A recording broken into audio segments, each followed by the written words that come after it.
I think This is part two of the there podcast. and hope.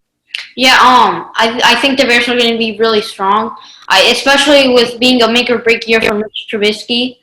I think he's going to come out strong. But not a lot of people agree with this, but I do agree with Matt Nagy starting Mitch Trubisky just because it's a make or break year. They already paid Nick Foles 2 years, 21 million. So I do agree with Matt Nagy starting Mitch Trubisky. Cool, man. Yeah, I called the game last year. The Cowboys, Bears out there on Soldier Field, and it was like, okay, Mitch Trubisky couldn't throw a pass over 8 yards. I'm like, what's going on? It's not even that cold in Chicago. I mean, that guy was off that week, and sure, for sure. I mean, you there's so many factors in choosing your starter, and I think if somebody that has like the experience that Nagy has and his coaching staff, and John DeFilippo, who's there as a quarterback coach, as well, kind of overseeing this process, because obviously you see that Filippo had the relationship with has the relationship with Nick Foles. That's why they brought him on, and Nick Foles didn't really pan through yet. It's time for Mr. Trubisky to step up. I agree with you. Yeah. I think this season really determines if he's a backup for the rest of his career or if he gets another shot. Yeah, Um, yeah. What were you gonna say? yeah, I agree. I mean, those opportunities only come certain times. I mean, it's not going to be like, hey, I'm going to give you, 5 opportunities to be a starter. They're counted. I mean, on one hand, and I think Nick Foles is also under pressure to kind of deliver on that standpoint. The money he got paid, the 21 million you said, that's starter money. I mean, at the end of the day, good for him. He got paid, but there's going to be continued battle up there in Chicago for that position. It's just a matter of time who really puts a stamp on it. Oh yeah. Speaking of quarterback battles, who do let's just say you're John Gruden. Who are you starting? Mariota or Derek Carr? Oh, Derek Carr, man. Mariota is a good backup. I think I just read a couple of days ago he's going to start the season on IR, which I don't know exactly what his injury is, but for sure, all day I would start Carr over Mariota in my book. I mean, Mariota we saw what he did with Tennessee. Ryan Tannehill came in there, kind of beat him out, but yeah, I would go Carr all the way. Yeah, the only reason why I would put Carr in is, like I said, make or break year. Yep. But I do think Marcus Mariota can take over. I think he is. I think he's a really talented guy. But I think I can blame a little bit. Well, kind of like his failures in Tennessee. I can blame them on the coaching staff. They switched around his coaching staff. I think he had like 5 different coordinators. I do Yeah, blame that's tough. him on that. But I do think he can end up taking over as a starter. Of course.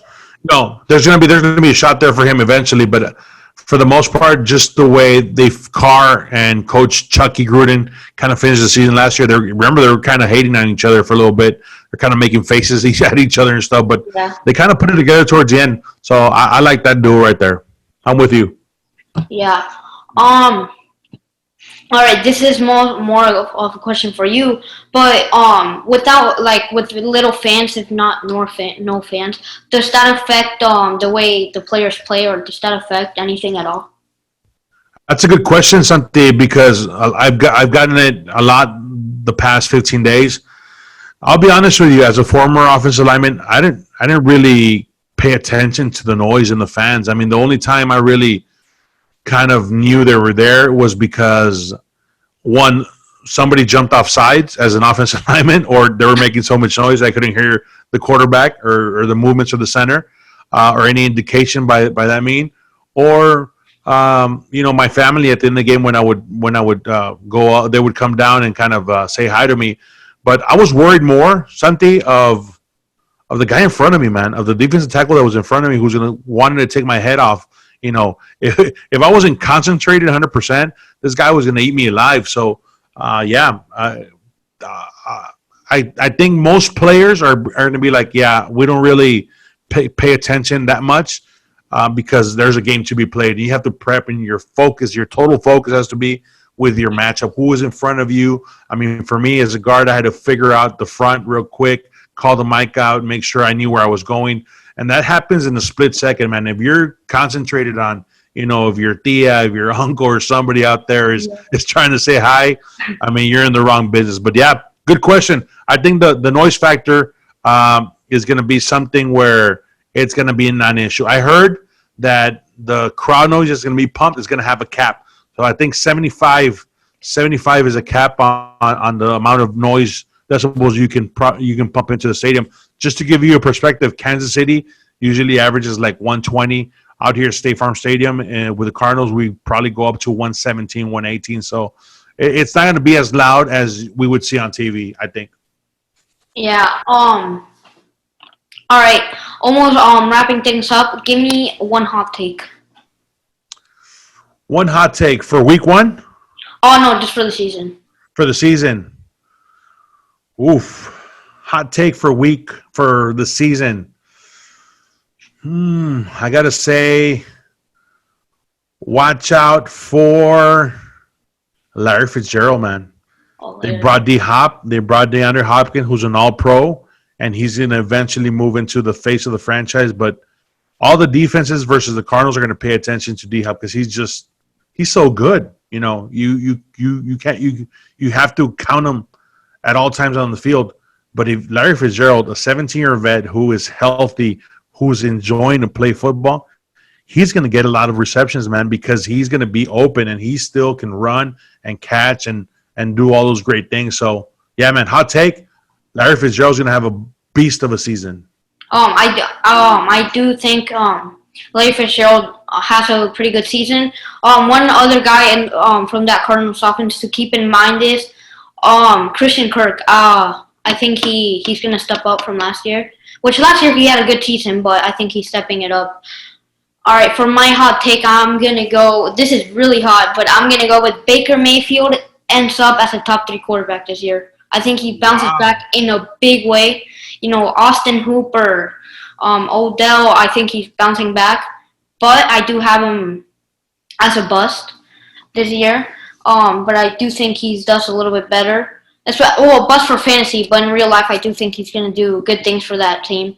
Landry, again, the 2 best friends. So I do have them. I do have Baker Mayfield finishing as a top 3 quarterback.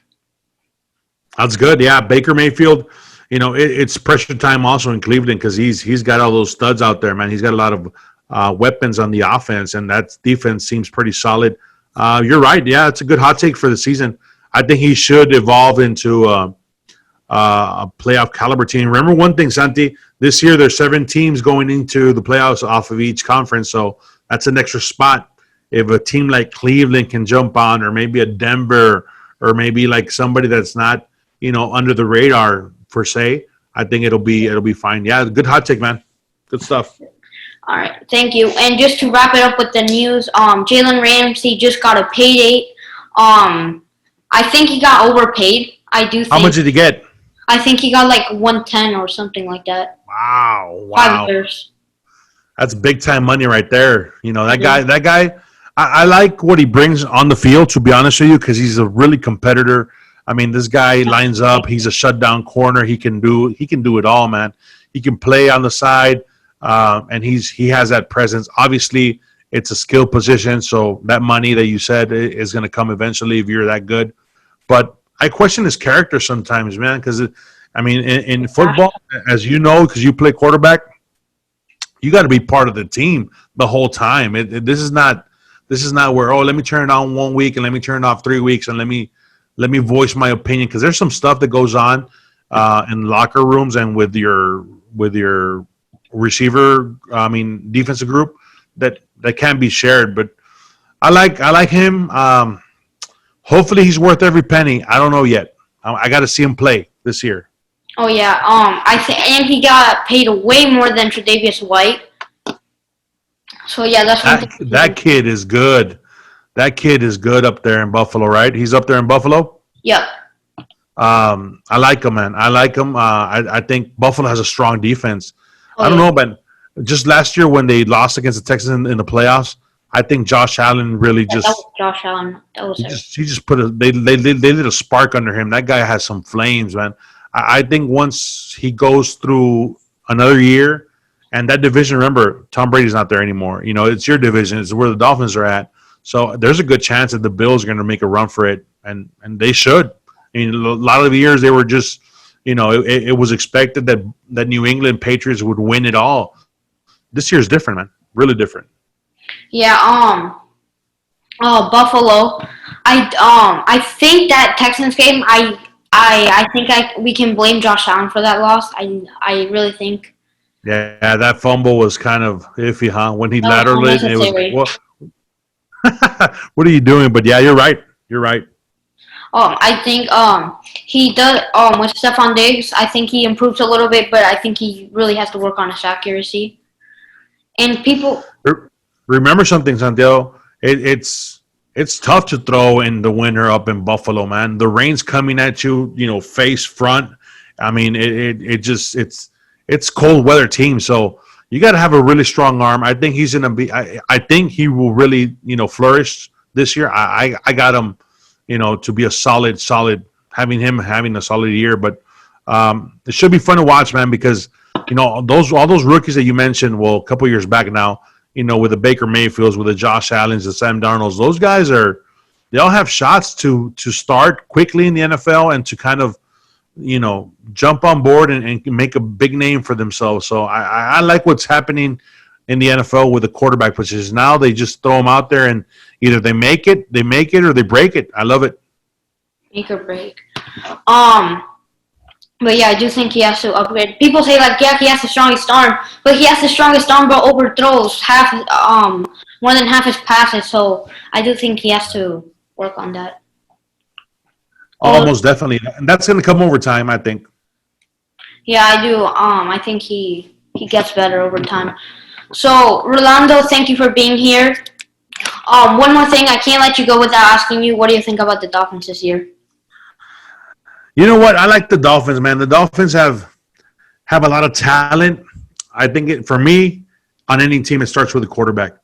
And Tua most definitely was a great college player. I think a lot of people question his injuries per se, but you know these years, man, anybody tears a knee up or a hip or whatever, you bounce right back because you know medicine is so advanced. And I think he's got a great shot of learning first. If the guy's a little humble, which everything indicates, reports out of Miami, that the guy's taking it really serious. I mean, he's attacking this as an opportunity to learn from Ryan Fitzpatrick, which that's another guy that I like. He's been with, you know, 8 different teams, and he's always played, and I like the way he plays. He's got that swagger. I like Miami. I like their direction. I think also with Tom Brady leaving the division, it's one of those things that any of those teams, you know, Buffalo, Miami, that jump on board is going to be able to compete and really quick. So I like Miami, man. I think Fins Up Nation is gonna have some good times down there in South Florida, and most definitely looking forward to seeing Tua jump on the field here. I'm throwing this out there. I think week 4, week 5, he's gonna be able to do it. Oh yeah. Do you have Joe Burrow or Tua having a better career? Wow, that's a tough one. I think Joe Burrow is gonna be really good this year. So I like what he brings to the table. I loved him since LSU. I just see him starting faster. I do consider him as a boom or bust player. So yeah, I think he either has a really good career or a bust. A really bad one, yeah. That's the beauty of it. We'll find out soon, huh? Because he's got the Chargers at home, and that's going to be a hell of a game. Oh yeah, it is. All right, well, Rolando, thank you so much for joining me. I appreciate you. And ready, break.